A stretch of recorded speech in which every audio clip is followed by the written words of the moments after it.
Hey everybody, welcome back to the How to Build series where we're going through every single champion in the game and I'm putting together a quick reference guide for newer players to get an idea of how to build someone and how to use them.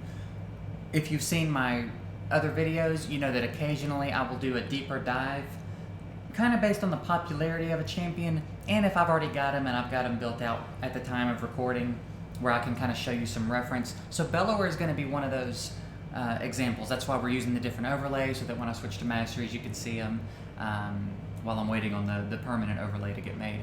But Bellower is going to be one of those champs that I do go a little bit deeper into. I'll talk a little bit more about progressive later game stuff, and I'm going to show you my Masteries, and we're going to talk a little bit about Masteries. So it's going to be more of a deeper analysis, which I know is going to make some of you happy because y'all stay complaining that I don't do Masteries in all these videos. So kick back and enjoy it. It's going to be a longer video. Hopefully you enjoy it and it is helpful. But we are looking at Bellower. He is a void in the Ogren tribe. I'm sure you've heard of him by now. He is quite the popular champ, very useful, and we are going to talk about him. So right off the bat, anyway, his base stats. He is a support champ, pretty nice base HP, over 1,000 base attack. Base defense is pretty decent, and then his speed is pretty nice. He's at 99 speed. Now you can see mine, I've added very little speed to mine. So I want to say, before I get too far into this, I'm by no means saying my Bellower is the end-all be-all of what you're looking for with Bellower. I'm just letting you see so that you can get an idea. The reason that I don't need a lot of speed on mine right now is because when I run him, I'm running him with a Fushan speed lead and then Apothecary, so he still gets the turn cycle. Now obviously in a perfect world, as I farm better gear and I'm able to upgrade, I will incorporate more speed onto him, but for now I just don't need it. That's why it's not there. But his base stats are pretty nice. He also has 15 accuracy built into his kit, which is also really nice. So all around we've got a pretty solid set of base stats, right? Pretty solid set of base stats. Now we're going to talk about his skills, and then we're going to come back and revisit the gear. First skill, attacks all enemies. First skill AoE has a 20% chance of placing a block cooldown skills debuff for 1 turn. So this is useful for a lot of reasons, or 2 reasons. 1, it's an AoE on his skill 1, which means, well, he's an all AoE champ. Every one of his skills hits all targets that attacks. So that's useful in itself, particularly for Spider. That is a place that is a trait of a champion that makes them shine in the Spider dungeon, but it's also useful everywhere else. It makes him a good campaign farmer. Once you have the gear and the masteries and the setup to do it, you know, he can with the right gear and the right setup, he can run through a campaign wave in 7 or 8 seconds. I mean, because it's as long as it takes to load, basically. If he can one-shot everything, that's a wrap. So he's useful in that sense, and he's also very useful in Spider. But he's useful in Spiders for quite a few reasons. So we're going to get into that as we go through his kit. But an A1 AoE, a skill 1 AoE is very nice. Skill 2 attacks all enemies, has a 50% chance of placing a 15% decreased speed debuff for 2 turns. So again, particularly in Spider, but really anywhere you want to put him, this is useful. Aside from Clan Boss, he's not a Clan Boss champ, but aside from that, it's useful everywhere because 1, it's an AoE, so he's going to help you wave clear on your way to whatever boss it is you're fighting, and then when you're at the boss when he uses this, he's going to put a decreased speed on the boss, which is always helpful. The more, if you can slow the boss down and cycle your own turns more, it's only going to speed up your runs and make it more efficient. So this is a really nice skill. It's an AoE decreased speed debuff. So really nice, particularly, again, in Spiders. Third skill, attacks all enemies, has a 75% chance of placing a 25% decreased attack debuff, and a 75% chance of placing a 30% decreased defense debuff for 2 turns. So yet again, we have an AoE skill that brings decreased attack and decreased defense to the fight.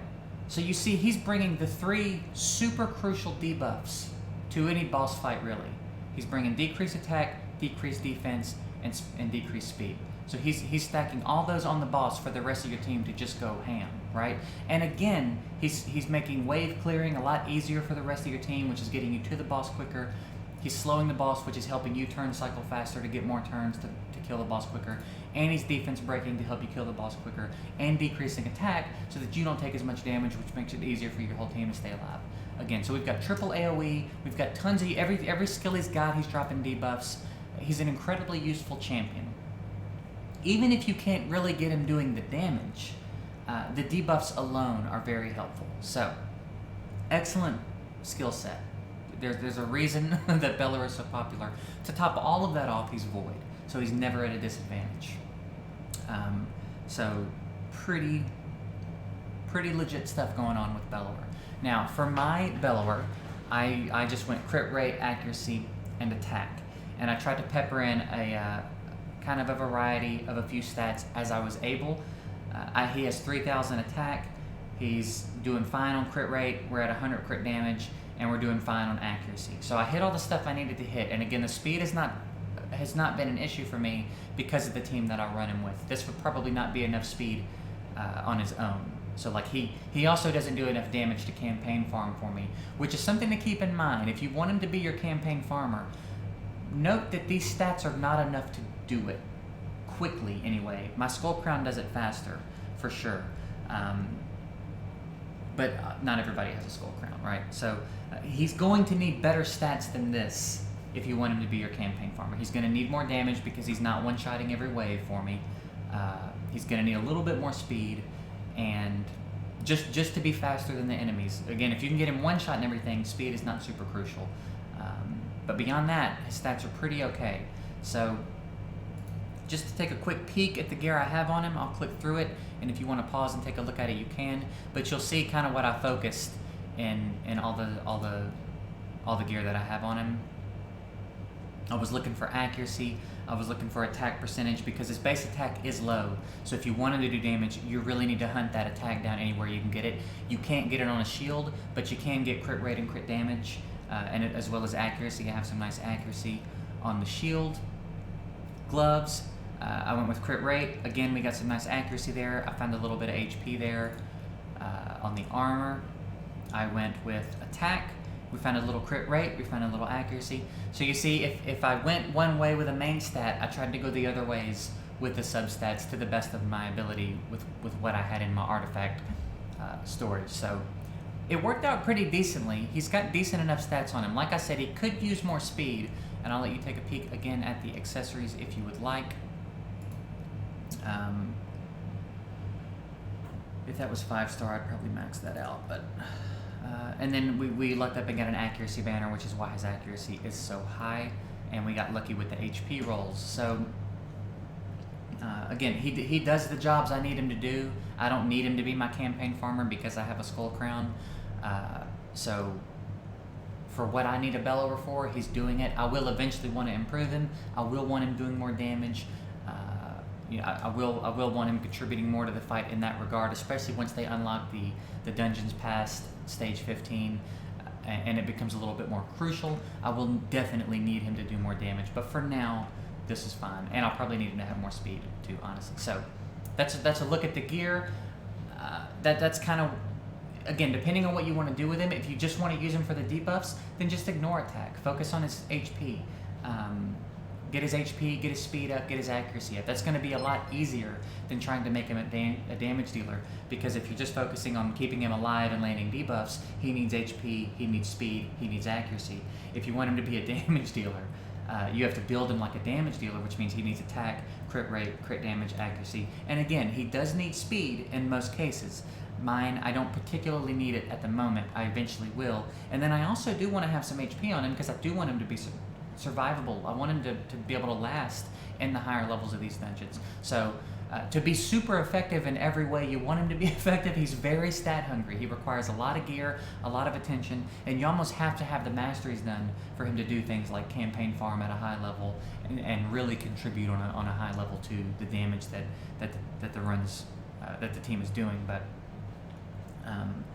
again, he can just be around for tankiness and debuffs, so keep that in mind. Now let's take a look at the mastery tree. I have not completed it, but I'm going to show you what I've done on my Bellower. You can use this as a reference. I also will be putting out videos soon, probably by the time you see this. At least the offense tree will already be out. And then, you know, again, if you're watching this at a much later time, they'll all three be out.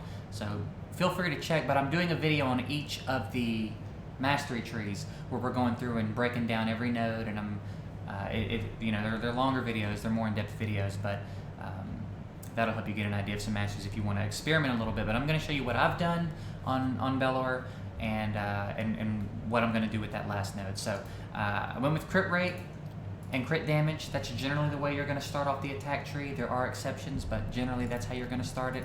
And then I decided to go with the damage inflicted by 5% when attacking with full HP, just because eventually I do want to try him out as a campaign farmer, see if I can't get him doing those super quick runs, even though I have a skull crown and I really don't need to. It's just kind of something I thought I would do, thought it might be fun, and I don't really need either of the other two on this tree, to be honest, so I just went with that. Increases speed by 6 for each enemy killed by this champion. This one's nice again because I didn't put a lot of speed on him, so in spiders, if he kills a few of the minions, his speed shoots way up, and then he's got plus 25 speed instead of plus 7 speed. So it's really nice there. And then again on the campaign, if I wanted to try him out farming, as he gets kills, his speed's going to shoot up a little bit. So it's just nice to have. Here, heals by 5% of damage inflicted when attacking 50% HP or less. This particularly shines for him because everything he does is AoE, which means he's outputting a lot more total damage than if he was a single target nuker, which means it's going to let him heal more, especially in spiders. If he's below 50% HP in spiders, he's going to heal himself quite a bit if there's a lot of minions, because that's a ton of damage output, and 5% of that much damage adds up quite a bit. So it's a pretty good way to go for him. Here we've got increases damage inflicted by 6% when attacking targets with higher max HP. Again, this is pretty self-explanatory. Generally speaking, in the higher levels of the dungeons, targets are always going to have higher max HP than you, so this is just a boost to damage, basically. Pretty self-explanatory there. For here we have kill streak.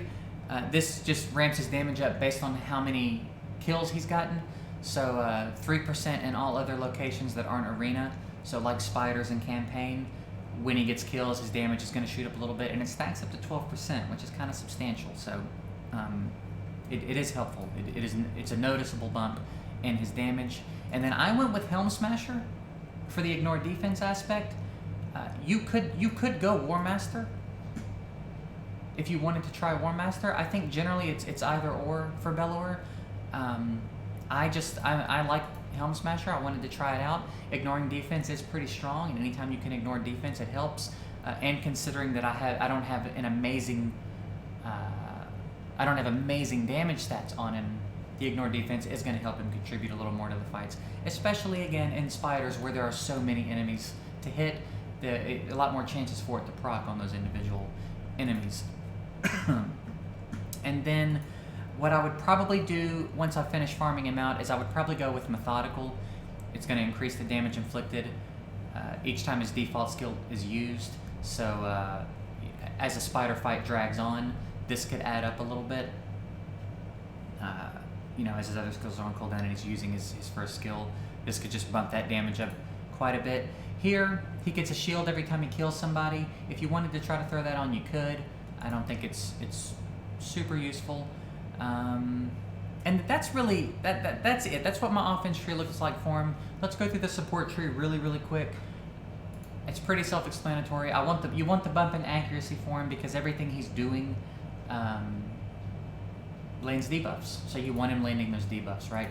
Here yet again, increases accuracy by 20% when this champion has no skills on cooldown. If he has no skills on cooldown, he's probably going to use his third skill. His third skill is the attack break and the defense buff,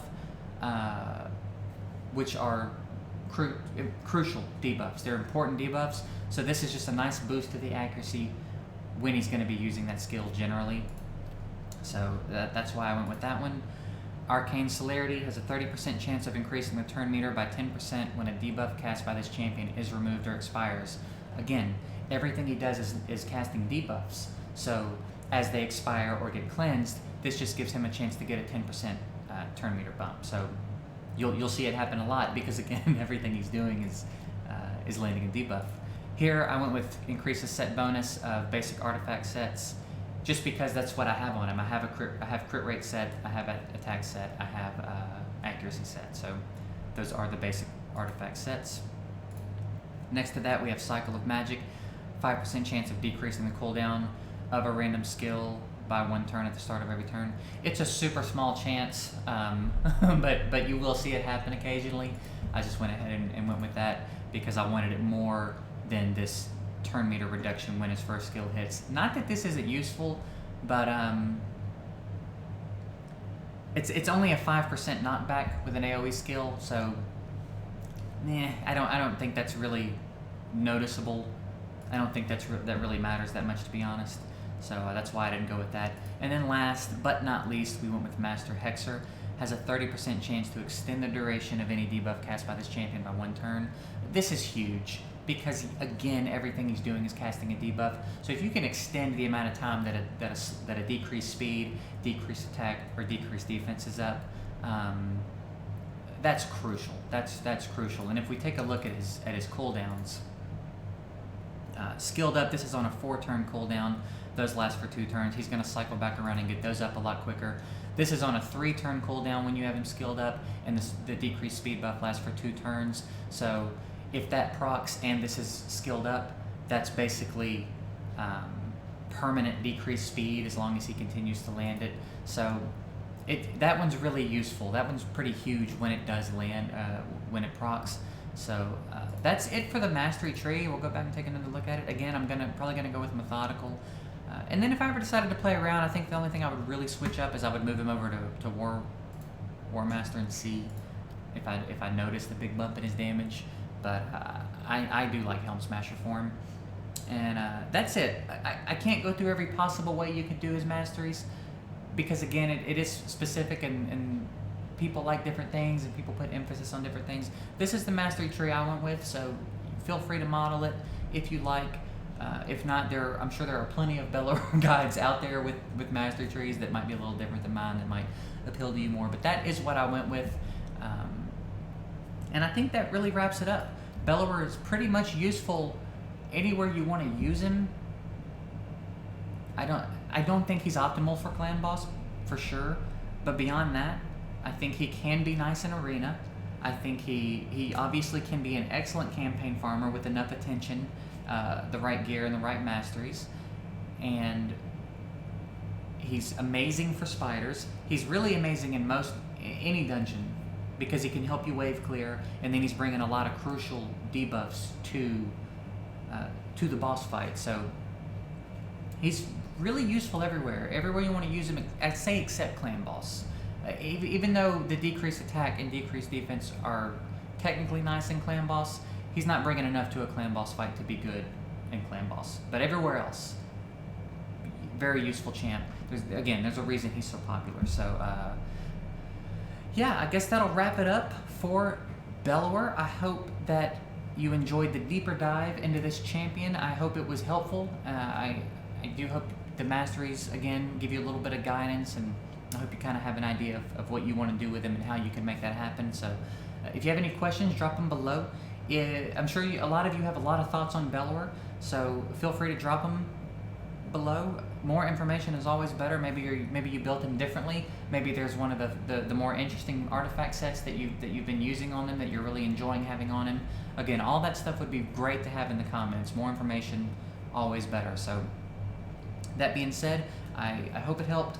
I hope you enjoyed the deeper dive. I appreciate you guys watching, and I'll see you in the next one.